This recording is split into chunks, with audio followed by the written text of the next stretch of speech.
Yes. Yeah, sorry about that. No. Here we are. Yeah, hold on, I need to just change a little bit of things. Oh. And then... And what we call exhausted.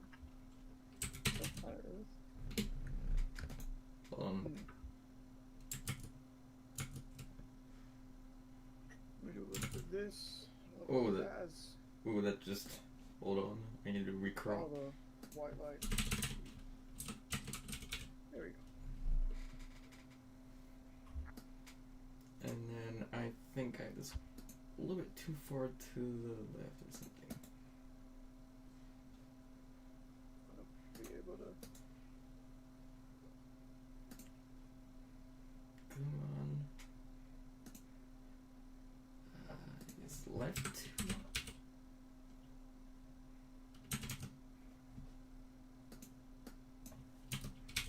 How do I have no internet? But I have internet.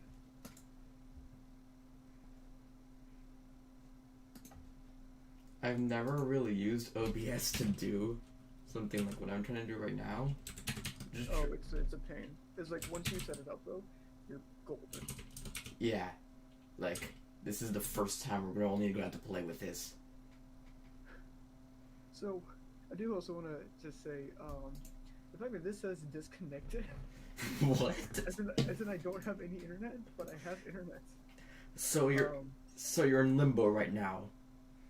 Yeah, I mean, yeah. I mean, we got, we got the cloud DNS. So if I get kicked out, Yeah, I don't know what exactly happens, but seems like it's working. I'll be back because this is probably gonna kick me out. Okay.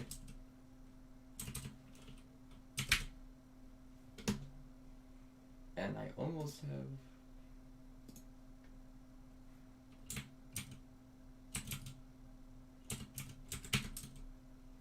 But it doesn't. Aha! Did it kick me out? So, what is internet?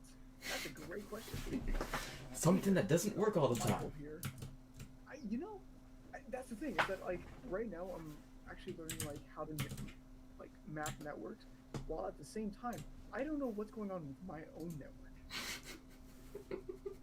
I've made networks before. I've fixed networks before. I've done it for the school. Okay, I actually broke into our school's Wi-Fi several times, sent a smiley face as an echo request, and then they would come in and go, Travis, can you stop it? No, I can't. Here we are. It's great. Yeah. It's the time. And the stream seems all set up with how I want it to. So, software's working great. Great. Fantastic. Amazing. Yeah. Only problem is that I am not showing my camera. Oh, that sucks. Yep, there we go. Oh, and it's not showing up in the software. You have to add a new camera layer. I was meaning to take your input. I was meaning with Discord. Oh, I see you. You're fine. No, I mean like I have. If you look on the stream, I have OBS just like doing a window capture on Discord, but cropped onto where the overlay is for the streaming for the. I see that our people put Pog. Yeah, I noticed that. And I've become incredibly just saddened by it. It's fun. Oh yes, here we go. Thank you, Brave, for existing. Alright, I think that looks better on the software. Just a little weird. There's 3 people watching. Oh, there is 3 people watching. Yes, it is Nathan and I, and probably you. Probably Apple as well. Oops, that just...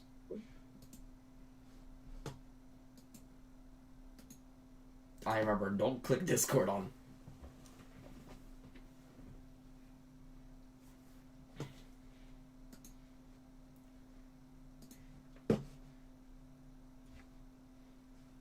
Because I'm looking at Discord, or not Discord, the live chat on YouTube Studio. Yeah. So it's probably registering me as a different kind of client. Potentially. Because it's showing the pre. There's a Dusty Payne. Thank you, Dusty, for watching, for joining us. And Yeah. hopefully we'll talk about something. I don't know what it is. Well, it is definitely something. That it is. So, we should probably start with the elephant in the room, which is the shell. Great elephant. I love it. It's big, it's massive. We don't focus on it too much. And it is exactly the entire user interface. Yeah.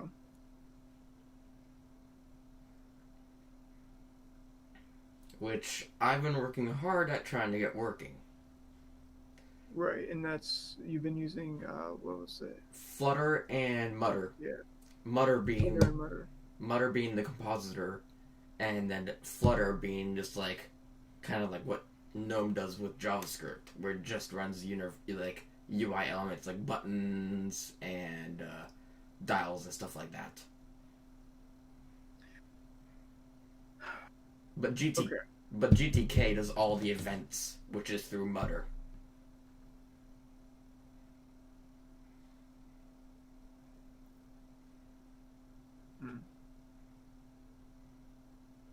So as it currently stands, what track are we looking at as far as what we should do from this point? Like, what are our options, I should say? Oh, right now we need to get the shell into a stable working version, away from the XSCE version into the Flutter Mutter design. Okay. Because with that, mobile convergence is going to be much better. Okay. And what is our proposed solution for this so far? Right now, it's just me working every day that I have time and just developing things like the API and just whatever is needed.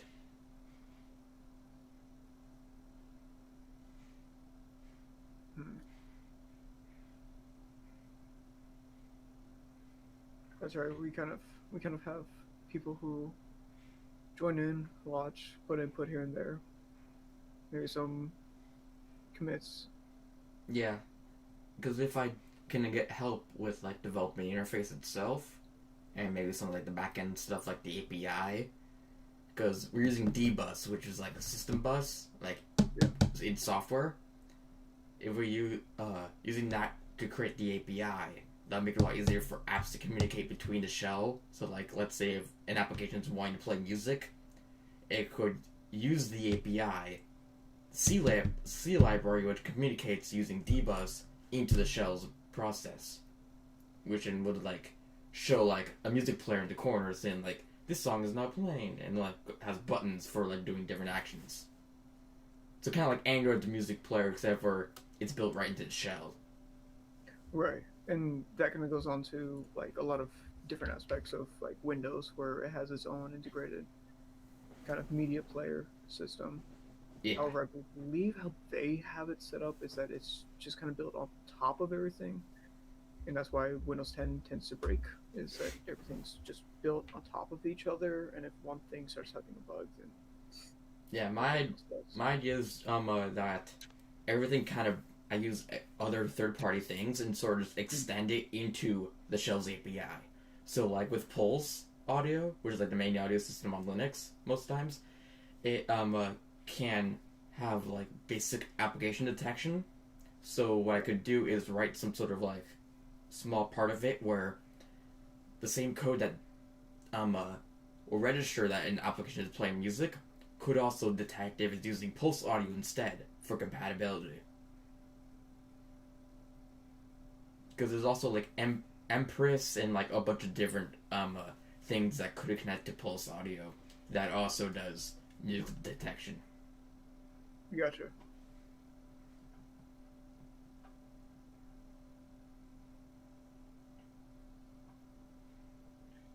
makes sense.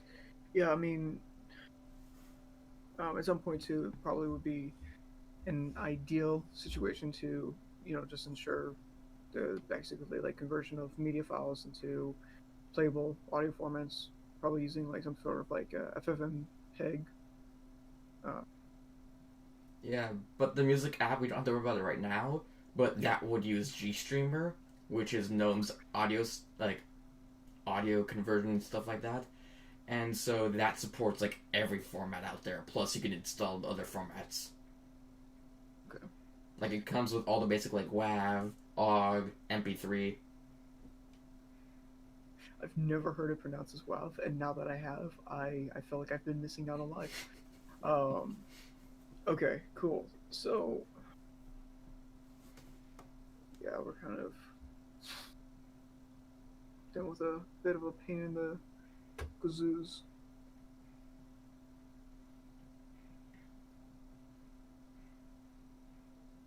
So suppose we've gotten to the point where we have test release one, and we have people kind of putting in commits, um, and we kind of know, like, now that we have something out there, now we've got some feedback, now we've kind of put it out there on one hand.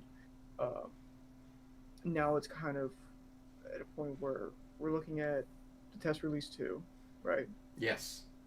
And we're looking at, okay, what can we do a lot better? What can we move forward? What's going to be more of a LTS type of standard rather than just kind of here it is thrown on the table like ragdoll. Yeah.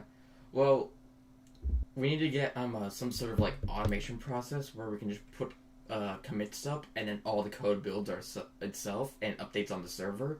That would save so much more time on my end.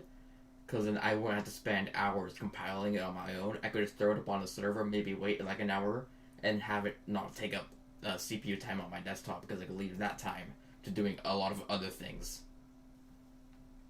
Okay, so basically like automation via commit, Yeah. that allows for compiling. And are we going to be kind of wanting to use cloud computing? Um, Kind of like what we've been kind of using to host the node for working on it, or Most likely, probably something like Jenkins. okay.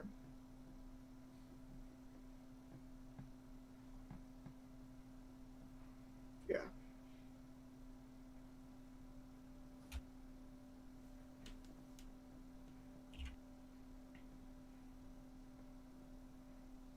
So whatever's going to help out the most, especially with that regard, will be beneficial. And if we're looking at kind of automating that aspect, um, I mean, then we're going to have to basically have kind of a higher end approach with like recovery plans, Mm-hmm.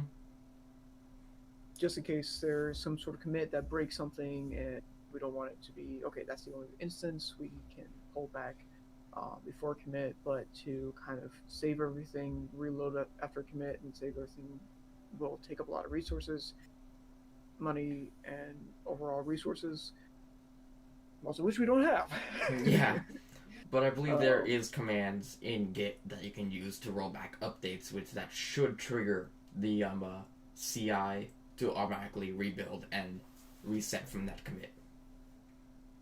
yeah. Um, I'll put in just like a recovery plan, low scale, just because with that being said, it's still gonna be important, even though we can technically roll back with Git. If that is the case, we're still gonna have to be worried about kind of what occurs when there's an error with rolling back through Git. What Yeah. occurs if there's something else that goes on? Yeah, maybe we have like a 24-hour backup. Yeah, that's what I was thinking. Kind of like a daily backup. Um, I kind of would want to put it onto the cloud computing just because that's a little bit more secure. Um,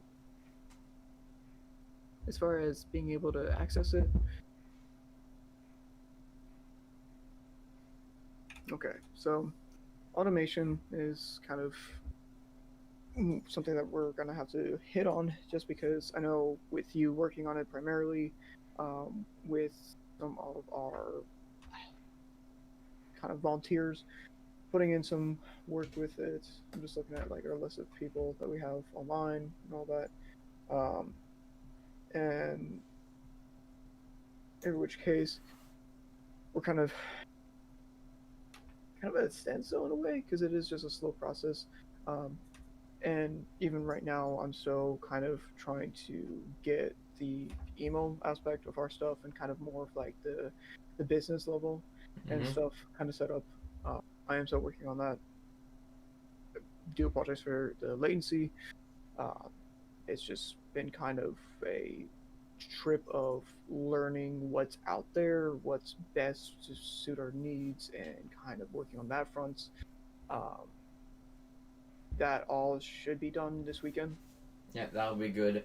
Because once we have the email stuff set up, we can work on connecting that up to the APIs, Yeah, like the cloud API, and have like no reply emails, which would be a step into like verification.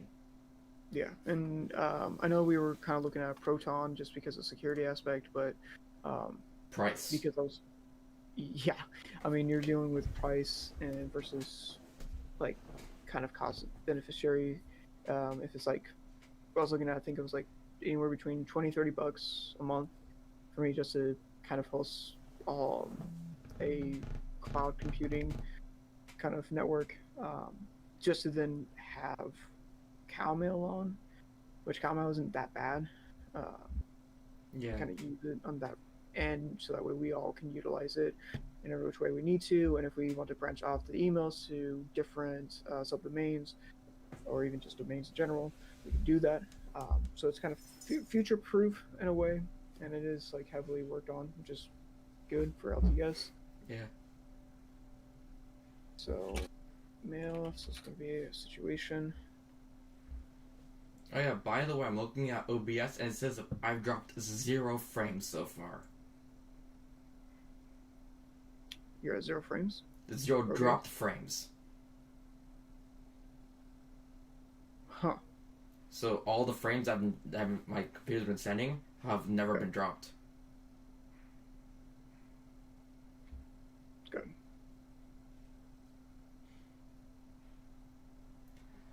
Apologize. Work is hitting me up, letting me know that there is a lot of stuff I have to do in the morning. Yay me. Gotta love doing repairs at 9:30 in the morning without an energy drink. I am caffeine dependent.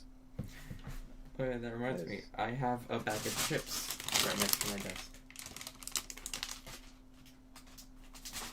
I make so many jokes about like being technicians, because especially because my supervisor comes from third-party repairs, and now we're all contracted by a major company for one of the self providers, and it's we always make jokes about how like third party and just people who know by just doing stuff are some of the weirdest people because we have things like chips at our desk and drink energy drinks and or partake in drugs and alcohol, which we're not going to get into because we're all minors. Um, so mail service that's going to happen this weekend. Um, Again, I'm still looking into what's going on with DNS issues with Cloudflare because that's been posing a bit of an issue. Um, But aren't we trying to use Linode for DNS?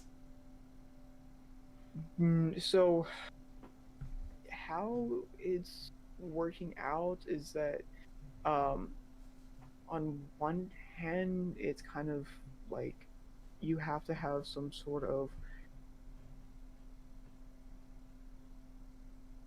so you have to actually register the domain itself, right? Mm-hmm. And the actual top domain. Yeah. That stuff usually costs some money up front.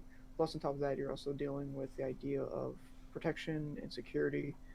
And Linode is decent overall, and it's kind of a go-to.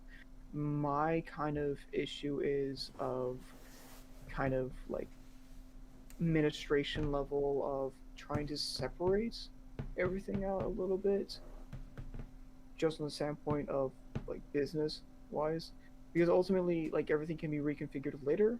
However, I don't want to be a situation where with like Linode we're kind of stuck with Linode going forward because of all of its dependencies and reliability. Yeah. um, and even at that, I just trying to balance out things, because there are some things where it's like, okay, well, personally, this would be a lot better, um, just because I'm handling it on my side of things, but also at the same time, what we're doing is kind of bouncing back and forth. Again, like I said, should happen this weekend. I'm kind of just trying to take a look at what options are there fundamentally for what I'm wanting to use, and what is sort of being needed to use, versus what is going to honestly be better. Yeah. Now, because as is, it's like, on one hand, yes, you can use it, but I mean, having the root IP is not ideal, especially if you do like cache poisoning, or even just trying to do anything of like DNS flooding. That kind of stuff is going to be an issue. So if people are able to just kind of figure out what the IP is and go through that way, not going to cause issues. And that's where I'm kind of at with it, where it's a balancing act right now. Oh.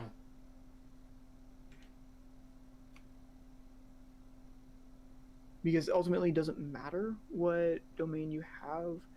What does matter is the actual email server domain names.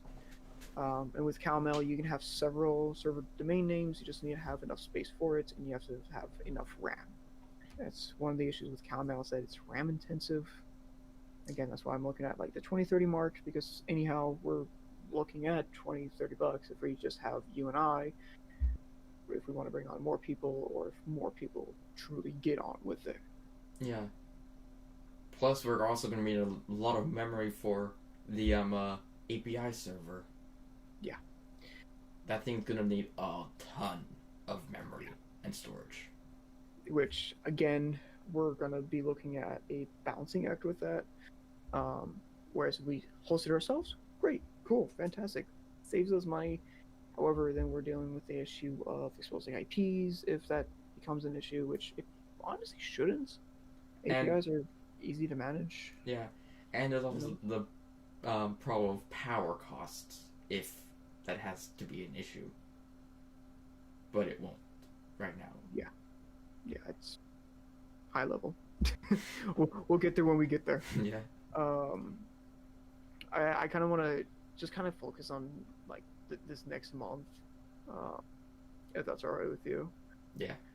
Kind of looking at going, if we're planning to do this month to month, just kind of go this month to month basis. You know, we have the we have that whole overgeneralized, overshortened 6-month plan, which reality is going to be more like a year and a half.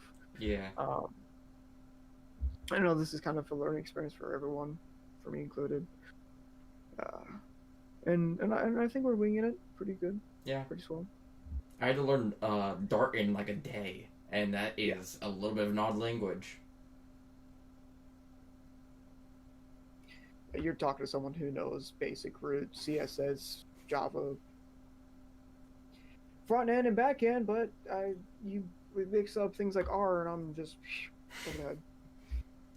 Even I didn't know how to design the API server, so I had to have someone help me with that. Yeah. Yeah, because I would not recommend Node for APIs, because it is RAM intensive. Yeah, but it's working for now. Yeah. Wouldn't Python be better? Python can be better. The only issue with Python overall is that it doesn't have as much support when in terms of kind of package dependencies. So if we're wanting to incorporate more things, we're going to have to write it ourselves. Because Node has a ton of packages on NPM, but I don't see that much on pip. No, and that's the issue, right? Even if you're looking at Python 2, Python 2 has more support community-wise, and it also has more support when it comes to packages, just because it's been out for way longer. Python 3, even though it's better, it's faster, it's great, syntax is slightly different, you're still not as much support on it, and even on pip, you're also not dealing with as much support on that side too, so it sucks. Um, so Yeah. that's a lot more manual writing, which I'm all for, honestly. Manual write it, have someone pen test it, fix it up, call it a day. Great, fantastic, love it. Um, I mean, that's again, a lot of this is a balancing act. I mean, you're dealing with two people who are primarily self-taught, and one person who is overworked with personal stuff. So again, I do apologize if it doesn't seem that I'm helping out as much as I probably should. Yeah. I'm planning on getting better with that here next month or two. Yeah, because I need a lot more help on the actual development front end of the OS, especially with the shell and API server. Yeah, and as far as it currently stands, what I think is going to be beneficial is kind of just having a generalized idea of what we're wanting. And as far as like creative control, yes, that's ultimately you.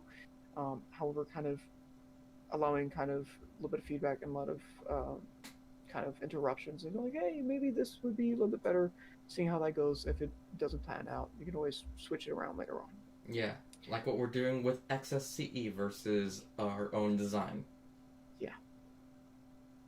Which even though that's causing more pain now, the benefits later to me a lot more. We could get more performance out of it because we have more control of what exactly is going into the code rather than having to see like 20 different packages. All we have to really look at is Flutter and Mutter. Those are the only two things we need to look at and our own code. Yeah, and with that being said, I'm all support of using different kinds of like software. It's kind of like a backbone, especially now since we're still in the testing aspect of it and just seeing what works, what doesn't work, kind of kick it to the wall.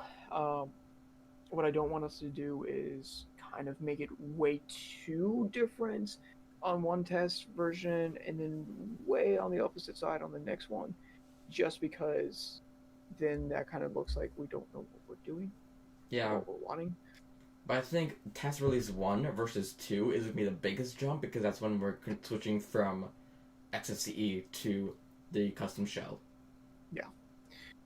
And if we start going down that route of like, hey, we're already seeing some support for this project, which is great. And we're already seeing some people kind of give feedback on it. It's like, oh, well, it's not the greatest. We're like, hey, it's not the greatest because this is a test, right? Yeah, that's exactly why we call it test release and with a number at the end. And why there's 3 in every major release, at least. That I found funny because I saw more reviews and I'm like, okay, cool, great. I'm glad that we're getting the feedback of like, hey, it's a good idea, but kind of sucks right now. Like, okay, yeah, we know. Okay, we have 1.5 people working on it. Like, calm down. Yeah, this is like a brand new baby. It smells bad. It's not good at first, but eventually it's gonna get better. Yeah, it's like soy sauce. It's gonna smell bad at first, but wait a little bit. Right. With that being said, I mean, with us going down that direction, I think it's great. I do. Custom shell, definitely having the.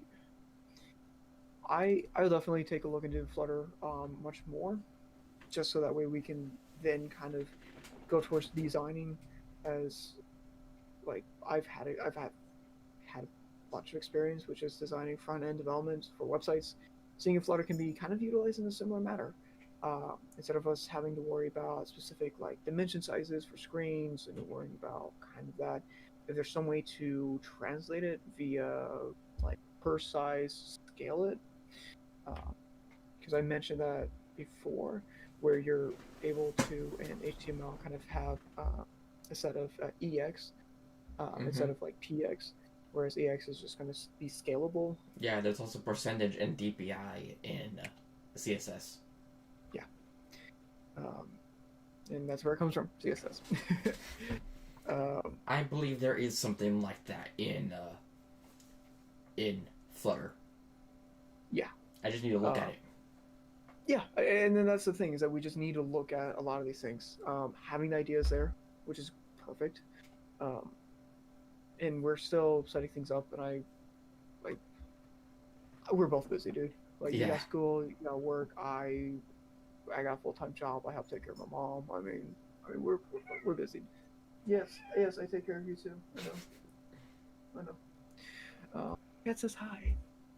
But I mean, that's where we're at. We're super busy, so putting what we can into this, and we're still going about it the best way we can.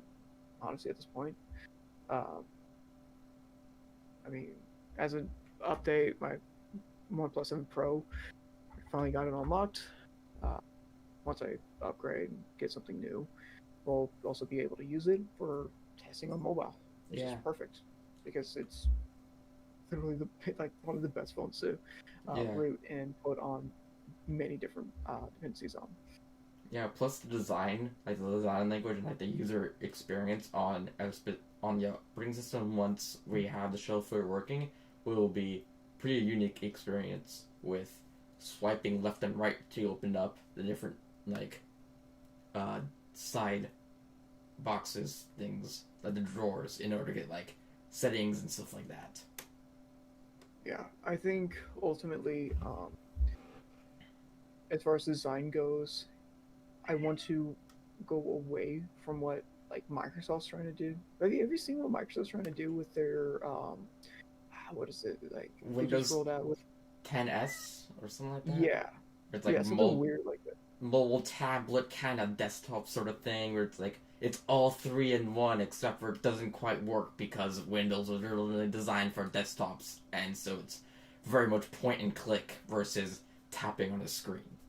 Yeah, I want to avoid that at all costs. Which is why I chose Flutter because it's designed for mobile devices more. Yeah, and isn't Flutter, from my understanding, like a portion of Chromium OS? It uses some of like the Chromium engine stuff, I believe for like rendering or something. I'm not Okay. fully sure. I mean, that would make sense because I know Chromium kind of was the backbone for a lot of things going forward with like Android and other services of that sort. Yeah. Okay. Yeah. Well I mean, fuck it. I'll take a look at it too. Um, yeah, man. I mean, that's I guess kind of where we're at. I mean, we'll have to look at automation, compiling, just basically make it easy and lemon squeezy, I guess. Um,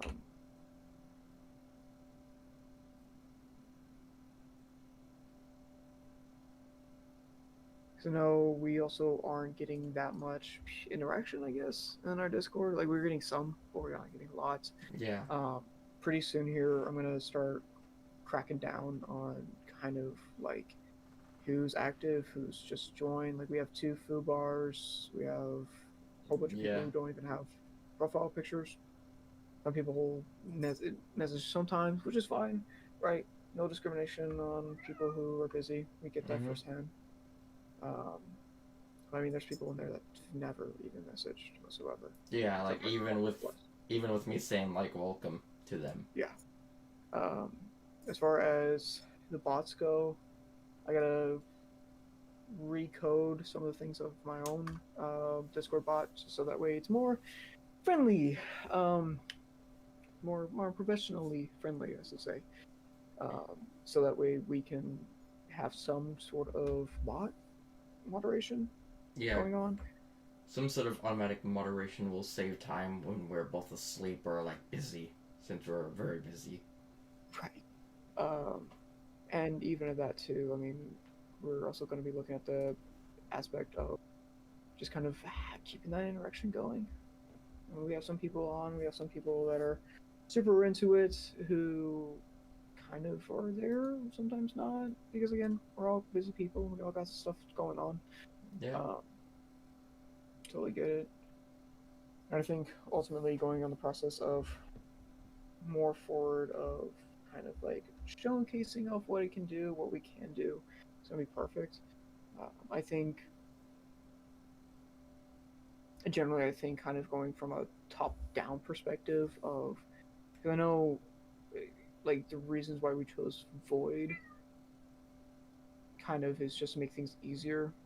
Um, me being me personally, I think we should also possibly look at the prospect of trying to converting over towards a more rudimentary base, kind of more like a higher level. Like Void itself is kind of a sub version of Debian, just because it's based on a lot of Debian packages, and you've corrected me several times on like how it's different, Yeah. which is great.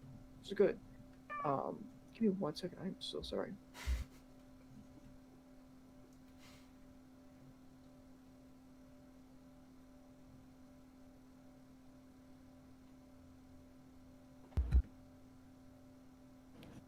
He felt like I wasn't saying hi to him. Um, Kind of going from something like Void, which has some support, but from my understanding of it, is that it's somewhat dying off, uh, and going just like full on Debian. Um, Yeah, but the problems with Debian is that there isn't a cross-compiling environment like XPS, XBPS SRC, which does all the cross-compiling needs we uh, require. okay. Like that's really why I use it, and I don't use Buildroot because that thing is difficult to get setting up with uh, running on a non-embedded like environment. So okay. So if that's the case, then what is your input on possibly transforming Debian into what we need, what we're using Void for, as far as what we're needing? We'll have to write another tool for the SDK that does all the package building we need. Like we just Okay. run a single command, it builds all the packages into a directory, and that's all for a specific architecture we select. And how difficult do you think that would be? I am unsure because I've never Cool. really messed with Debian systems like that. Cool. Um. Okay. That might be something that we would want to look into. Because again, I totally understand why we're using Void as of right now. Um. But if we are going on the prospect of like, hey, we should probably start looking towards things that are going to have more long-term support, especially going forward without changing everything drastically to the point where I mean you're talking about like basically having something like Apple iOS versus Android. Like we don't want to be bouncing across too much, especially with how things are kind of made rudimentary wise. Mm-hmm. Um, and like I'll and that's the case where it's like, okay, well, that definitely needs some help, and we definitely need to be looking on that level of how much support is needed and what's going on with it. Cool, great, fantastic. I'm more than down for it. I'm more than down for getting it set up. Um,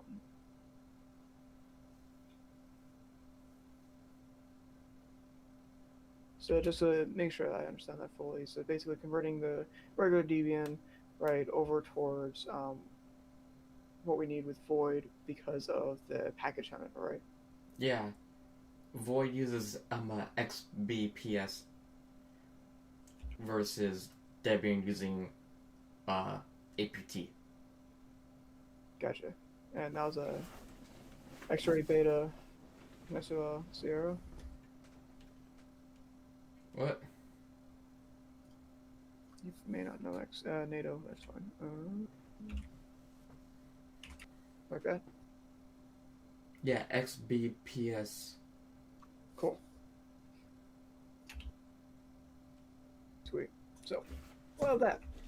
We'll look at that then. Yeah, that's really like the what we truly need for it. Cool.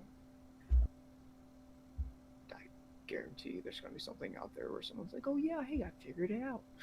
Yeah. I love the internet that way. Yeah, probably somewhere in the deep part of GitHub because I could not find something. Yeah, I'll try asking around too. I got some texts I think somewhere. I may know. Uh, cool. So, just package another. That's whatever. we got that. We got that. I mean, outside of that, I mean, what else are we gonna be looking at for next month? Probably maybe starting to develop a few system applications. Chess. No, settings and terminal. Chess. You really want chess to be the first application we have. No, Chinese checkers. If we're gonna have a game, we're gonna have a good game. A proper game of Chinese checkers. Like how Windows 1 had Reversi. Chinese checkers, okay? If we're going all out for being entrepreneurs, we're gonna go all out. I see no issues with this. We're gonna listen, right? Chinese checkers is super underrated. We need to jump on that flagship right now.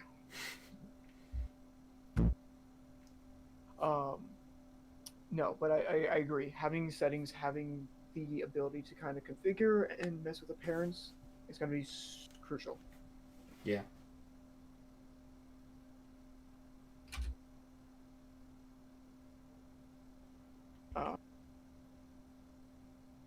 In any case, I mean, hey, if we're looking at kind of to install and to uninstall, having a basic calculator honestly would be probably the easiest. Yeah. Because that's literally just like 4 boxes, one just an input box, and just a grid of buttons. Yeah. I mean, we can get fancy with this if we want to. Like adding decimal or like different bases, like base 10, besides base 10, like. But that's not really required in the first version. No, honestly, if we can do 2 times 2, 2 times 8, and 16 divided by 5, and maybe something like that. Maybe even some square rooting. Basic arithmetic. Yeah, I'm good with basic arithmetic. If we just put that out there, because that's you can write that all in one script. Basic arithmetic, call it a day. Right. So that way we can install it and uninstall it and verify that it's 100% working. And you can even verify that's working on a mobile aspect and verify that it's good.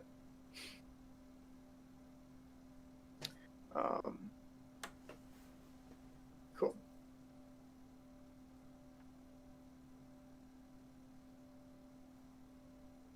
But that's also another thing too, is that if we're going to be looking at like kind of packages, what are we looking towards, like, would need to be done? Like, what kind of support would they yield with? Because I know we always talk about kind of having the max compatibility. And for something like this, especially for, dude, if this can have APK capabilities for desktop, never mind just having APK for regular mobile. You mean running an Android subsystem so you can run any application? I was already thinking about adding Andbox and having a custom Android ROM just to have the top-level part of the operating system interfacing with the Android part, so it could just all be seamless. Yeah, that's kind of what I'm meaning. But it's also on the prospect of like, hey, this is kind of what we have. If you wanted to design like applications and you want to design something like that, what are we kind of looking at for kind of managing that or kind of packaging that? The format we use is kind of like a cross-platform version of DMG called AppImage. Yeah. Okay. Oh, okay. So we are using AppImage for along with it. Okay, cool. Yeah, and that's just like a simple like thing where just it starts with a binary and it's just like literally like a compressed file system inside. Okay. So it's pretty much just you can drag the executable over, run, and it just starts up. So are we gonna? So is there any like main focus as far as like the root kind of code source, as far as like executables, or are we kind of more so looking towards like what are our thoughts on that? Well, I was thinking of like what are you meaning? Like with how applications are developed? Yeah. So the best way I'm trying to think of is because, I mean, we're kind of, I know we're talking about a lot of things that are for later. But because of where we are right now, we're kind of at this pivotal point of okay, on one hand, right, we can easily just do whatever we want and not worry about it till later, or we can have the idea of later being on our mind and just kind of build the solid foundation so that way when we go to that later on point we're not basically compiling in C and shooting ourselves in the foot with RAM overflow. Yeah, that's why I'm wanting to use Flutter, because Okay. it's not too resource intensive as I've seen it. I'm not fully sure, but I know that it is good for developing applications. Okay. Gotcha. So cool. Yeah, I believe Ubuntu is switching their installer to use Flutter. Really? Yeah. I haven't heard anything of that, but to be fair, I'm also kind of out of loop with Linux at the moment. Phones I've delved right deep in because of my job.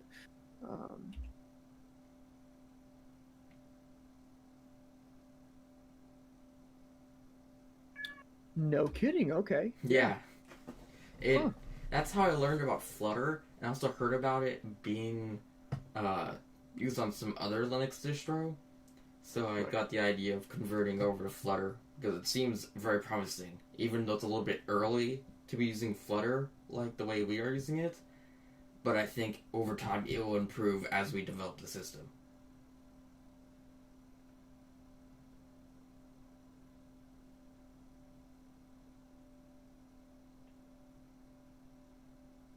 Okay.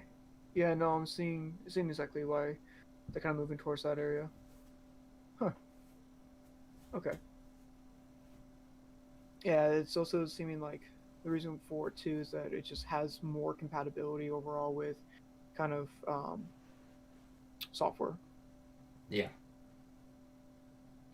But the problem is like trying to interface with C with it is a little bit more difficult since you have to set up a message channel, and that's kind of like an in-process bus. Yeah. But like trying to like with transparency, like what I was trying to do earlier, that is near impossible with the current version of Flutter.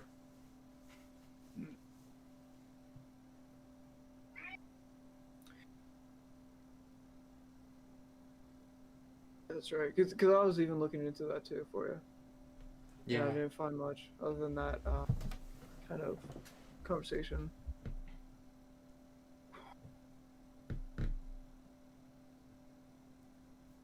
Balancing act. I mean, it also could very well be that it's kind of a point of what exactly are we designing it on? What are we designing for? Kind of specs of that aspect. Um, as far as when it comes to actually making sure that we are like, hey, this is exactly what we're doing. Because honestly, with a lot of the things, even though it's not made for something like transparency, we could be looking at different aspects of like something I was thinking of is basically having if you're able to have two separate elements where you have one element where it's focused on the actual like users and hierarchy of that aspect, and having the secondary element, just this one right here, be the actual main integral aspect. And if Yeah. that's not possible at all, I'm talking out of my rear end here, but if it is possible or something of that sort is possible, we need to take a look at that aspect. Because again, if we're just having the idea of, hey, let's make sure this can be compatible at some point later down the road, and we understand that we need to make sure we can be able to have it compatible, great, fantastic. But if we are looking at aspect of like, yeah, let's just make it work, I mean, we're already running into some issues with that. Yeah, that's kind of why I did some I'm doing some refactoring right now with the shell, so that instead of being just an overlay window that's trying to use Flutter, then all your actual application windows, and then just the desktop window, I have it where now it's like you could have like a Flutter window that actually has like the lock screen that will only show when you are requesting lock screen, like the dashboard will show up there. Right. Or but if like you're trying to actually use the overlay for like actually overlaying elements, it'll use GTK, which supports transparency fully. Gotcha. Yeah, man. I mean, if we're at that point where we have to incorporate different kind of products at the moment, cool. I mean, I know it's gonna be a pain, but flipping it over if we have to, cool. Yeah, that's kind of why I'm only wanting to support GTK and Flutter, because it's easier for those to convert, like work together, than Qt and GTK. Even though Qt is pretty good for what it can do, it isn't quite the best at working with Linux stuff sometimes. Okay. Yeah, I mean, which I'm glad, because we're going to not necessarily be able to have things kind of just mix around a whole lot, and that's going to cause a lot of issues. Yeah. So, thank you for that, future proofing. Yeah, I do not like Qt, and it seems to use more resources than GTK. Okay, cool. So overall, great. We're using less resources. We're going towards a positive direction. Fantastic.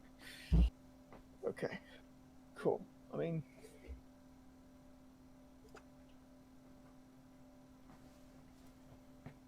yeah, I mean, that's kind of what we're looking at. Yeah, I know this is more of like a check-in, just seeing, what's going on, just for a better understanding, and trying things out like live streaming. Yeah. Like, soon I should be able to begin testing the shell on the PinePhone again with Arch Linux, so it'll be easier for me to have to not rebuild the image every single, 5 minutes. Yeah, which will be good, which I would love for us to be back to testing it. Yeah. What's going on with the PinePhone?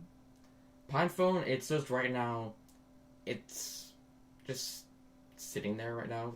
It has a new board inside that I got from TLM, and that board works pretty good, except for just that the system right now is limited at what it can do, so I'm just working on improving the shell. Okay, it's more so our side than the actual phone. Yeah, the phone I've noticed is pretty good, except for a little bit of weird issues with connecting it up via HDMI. But I think that's probably with just how I've got it set up, so I might need to replace the USB board inside, because it kind of corrupts every single time I slightly move the phone. Okay. Well, we'll have to talk about that. Because it does it just unplug when you move the phone? Yeah, I move it not even an inch, just slightly, and the cable pops out and it just, or the cable just slightly moves and it just causes corruption on the screen. Yeah. Okay. Well, that could be either new cable or just replace the actual header. Either one, I'll be more than happy to help out with. I know how to micro solder, so yeah, we could be good as rain with that. Because headers are pretty cheap to find. Yeah, and I think Dusty has a question in the chat. There's a question. I don't know. Yeah, just Homie, you're asking questions to people who don't know. I might be able to show how to set up a dev environment. I'm mostly just using Visual Studio Code right now, which you just install from either a Linux package manager or from the website.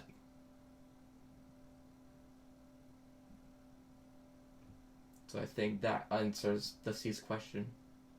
But there's a lot of guides online for setting up different kinds of dev environments, unless talking about one specific for Expedis. I think that's what Dusty's referring to. Yeah, I think I can get someone to work on a wiki page for setting up a development environment. Yeah. I don't know. We'll throw it over to the homie Cat. Yeah. I've been referring to them as Cat just because they have a cat as their profile picture. Yeah. Probably throw it over to them just because they've been doing a whole lot on that part. Yeah. Which is good to have documentation, because we need to spend more time writing code than trying to figure out, like, some of the other stuff, because we mainly just need our stuff to work before we can actually figure out, like, hey, this is how you can, like, open up settings in this specific way. Yeah. Documentation we also gotta work on, but we're lazy. Not lazy, Yeah. busy. Okay. Yeah, I mean, we can get that going. We get more help, which is always going to be a plus. One sec. Of course. Goodbye, Dusty. You'll be missed. Oh, Nathan. That's what that's what his name is. Yeah. The homie Nate. I did not know that. Yeah, man. Yeah, Dusty, for setting up the shell, it's mostly just using Meson. MESON. You just literally just build it like a Meson project and install it like that.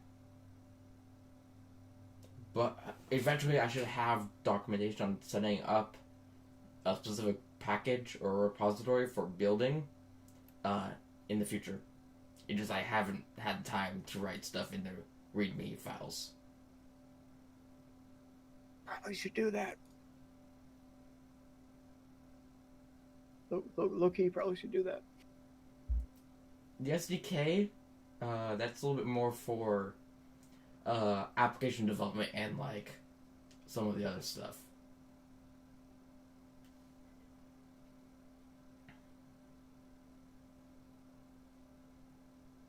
But anything that uses Meson should install just like normal. And then I believe there's some documentation on the wiki on how to use it. Or you can check the Discord messages, and there should be stuff on me messaging about how to use some of the SDK stuff.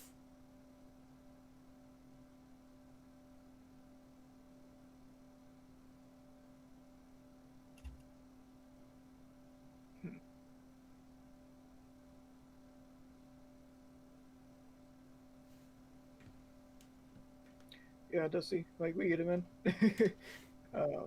Life happens. To the better of us, unfortunately.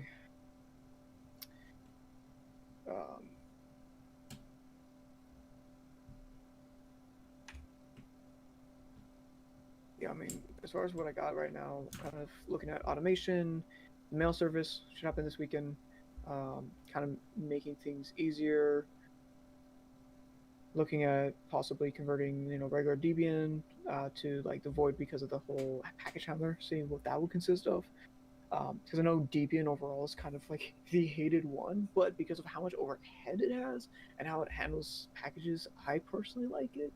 Yeah, like how it splits development packages, because you don't need header files on a consumer system. Like, if you're not doing development, why would you need to have like Linux kernel headers? That makes no sense. Yeah, I mean, at the same time, I think it would be awesome to have some sort of support for that. But again, you just Yeah. no. If we're gonna go one way, I personally would go Debian, just because cybersec side. There's so many reasons why Kali is based off of Debian. Yeah. Even though Parrot is good because it's good for having a main runner. But if we're trying to do main runner stuff and just having like our daily driver, then having Debian on, However, I mean, just as general support for a lot of things, we're gonna end up needing it. Yeah, and also I believe setting up something like SC Linux, which is like a security subsystem for Linux, that should be much easier to set up on Debian versus Void. That I do know. Because if we get some policy files into the shell, it'd be much easier to secure it so like applications don't just go haywire. Yeah. Because AppArmor does some protection, but it's not gonna do everything. It mainly just like says like, here's a policy for a specific binary, and only this binary can't do certain stuff. But SE Linux can like restrict things like how certain users can't run like something like certain system calls. So you can pretty much like restrict certain parts of the system from certain users and executables. Okay. So the policy files are more of like a more controlled thing, more than like a direct focus like what AppArmor has. Yeah. I mean, if that's possible. Yes. I agree. I swear I'm here mentally.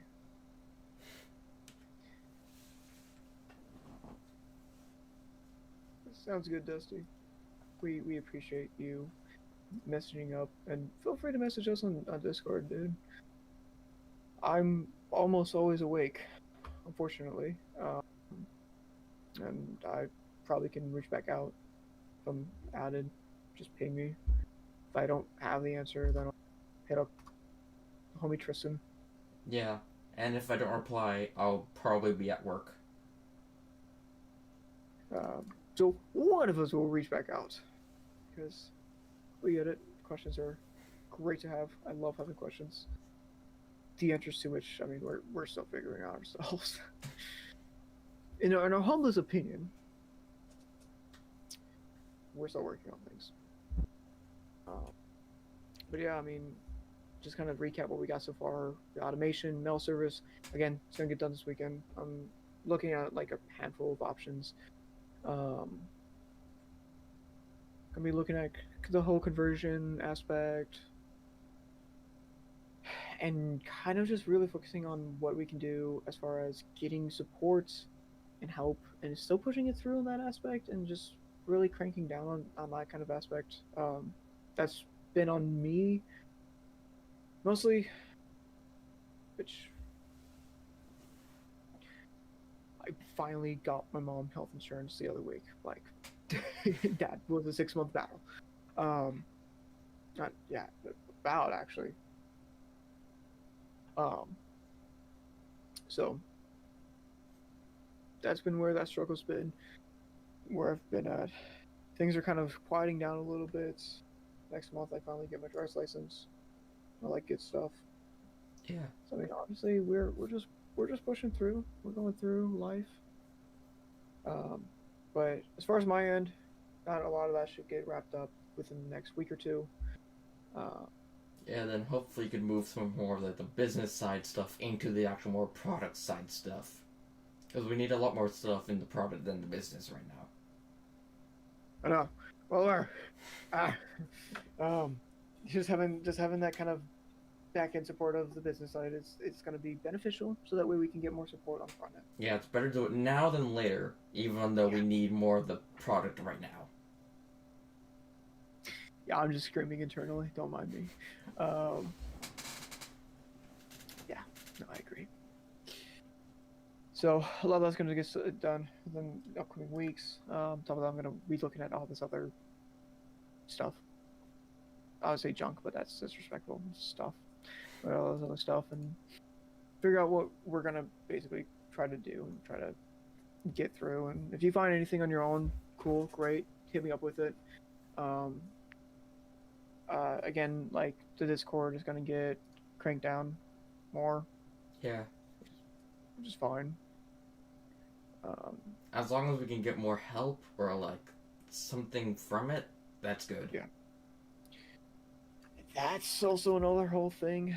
I mean, I know we were talking on the very first call of kind of niche. What is our niche and what makes us different from others? And I genuinely believe it's just a prospect of, hey, you got something? Well, hey, we can use it. Yeah, like, even trying to get on the Dreamcast, it's gonna be near impossible, but it's technically possible. It just, we need to figure out how. We don't need it. We don't need it, okay? We just don't. We don't need it. We could even run it on the N64. No, okay? Unless we're gonna run it on the Texas Instrument TI-84, we don't need it. We could run it we could run the embedded version on a TI-84. We don't need it. We don't need it. Okay, this isn't Doom 64. We don't need it. But it works. Look at me in the eyes and tell me that we need it. Because we don't need it. Let's just focus on getting it somewhat working first. That's why I'm working on the PinePhone right now, but there is technically SH4, which is the CPU. There is the compiler sitting right in the packages repo right now. Ice cream for ice cream and for I do not know. Yeah, that's a whole other thing. Getting stuff to actually work, because I know emulators only go so far. Yeah, which is why hardware testing has been great with the PinePhone. Even though I wish I had an emulator. Like, having an emulator would save me maybe like an hour of just popping out an SD card and taking out the battery. Plus, also writing to an SD card can be a little bit of time consuming.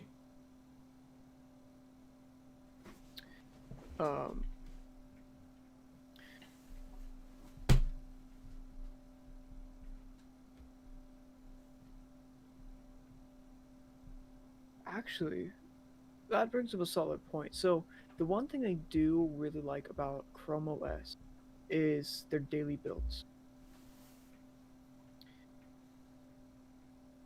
What is your thoughts on that? I think it's a good idea if we could figure out a way to separate like the mainline versus like a rolling release, because Expedis OS is not a rolling release sort of thing. It's supposed to be a stable release where every version is supposed to work before it's pushed out. But if we had an image where it's like it is the latest and greatest version, like it's built right from the current source code, then that would be neat to see if people would figure out how to like pull it apart and see what's wrong. So, okay, so we both agree on that.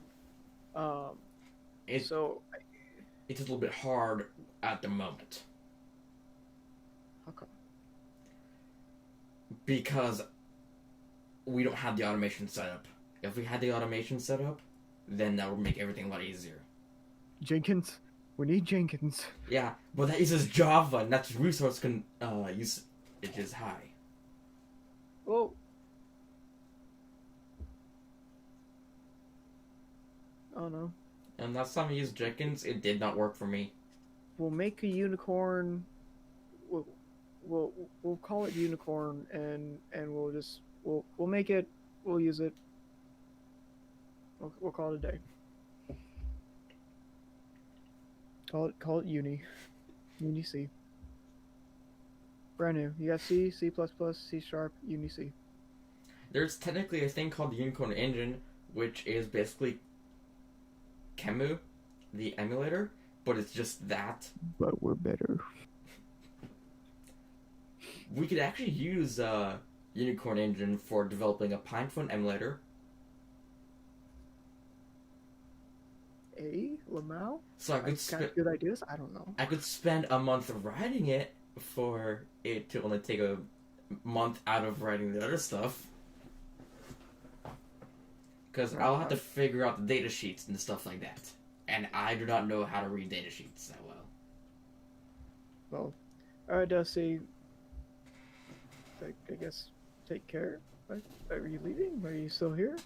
I think he left. There's only one viewer right now. Oh, that's me. Damn. It do be just us. Yeah. Alright. Which I'm gonna have to set my YouTube stuff up anyhow. It's whatever. I'll worry about it later. Yeah. Probably should have you underneath this channel as well, so you could view the live stream dashboard as well. Yeah, but I gotta set up the YouTube channel itself. I'm just using raw Google. Oh. Yeah. Wait, did I even send you the request as a contributor? I don't think so. I don't remember. I'll- If you ask me if I remember, I don't remember. I'll send you the email for it when you have the email server up and running. because that'll make things easier. Um, yeah, I mean, yeah, I guess, yeah, I think that's pretty much it. Like the big three. Automation, automation and shell, and that's pretty much like actually the two we need to really work on right now. Automation, shell, and then BE backend, The business email? backend. That's including the email. It's including kind of the community as well. And that's why I was like, yo, hit me up with the community sub. And it's like, as soon as I asked you that, my social battery just went into negative charge. So, And that happens for me every day I work at Chipotle. Lamau. It's great working in the food industry. Dude, it call center kills you. Kills a little bit of your soul. Yeah, the big three: automation, shell, and then the backend stuff. That's kind of, I guess, what where focus is gonna be on for next month. Yeah, I wish I didn't have Chipotle as a job. Like, I know that we need the money, but just I can't quit because of that. Yeah. Like, if I could be making money from this, that would save me so much more time. But we're just not at the step yet of being able to make money. Right. We're putting in our investments. We're putting in the money to potentially grow and earn a little bit, and that's another thing where we're kind of looking at ads and Yeah. that whole world, which I don't like because of big data. However, Yeah. again, I'll take a look. Yeah, we're going to be experiencing big data eventually in the future because of how big the API server is going to get. Yeah. But as far as like how that's managed, how it's processed, I kind of like how Cloudflare does their stuff. Like Cloudflare keeps logs for 24 hours, at least supposedly, and they're kind of upfront about that. We could show proof of that in some sort of way. Dude, right now Cinnamon Toast Crunch is under fire because of shrimp tails in a bag, which they probably didn't even put in themselves. So,